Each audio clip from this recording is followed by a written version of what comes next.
But there بعد نو judgment day, یعنی کیا ہوتا کہ اگر قیامت نہ ہوتی، قیامت ابھی آئی نہیں مگر ہم اپنے اعمال کا حساب دینا جیسے بھول گئے ہیں یا بھلا دیا گیا ہے ہماری طرف سے، گناہ تو دلوں کو جو ہے وہ چپتے نہیں عادتیں بن چکی ہیں ہماری۔ سب سے بڑا گناہ ہی یہ ہے کہ انسان گناہ کرے اور اسے گناہ کا علم بھی نہ ہو۔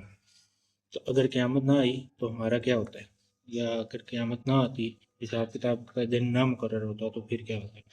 جب آج ہم جانتے ہیں کہ ہم نے ایک دن حساب دینا ہے، پھر بھی ہماری جو کیفیات اور حالات و واقعات ہیں وہ ہمارے سامنے ہیں، پھر بھی اتنی اخلاقیات سے نیچے گر گئے ہیں ہم کہ اگر ہمیں اللہ اپنے اعمال کا حساب اور محاسبہ کرنے یا غفلت سے بیدار ہونے اور سچی توبہ کی توفیق نہ دے گا، تو پھر جو قیامت تھی وہ کیا قیامت تھی۔ میری شان مجاہد پیغام اچھا لگے سبسکرائب اور شیئر کریں۔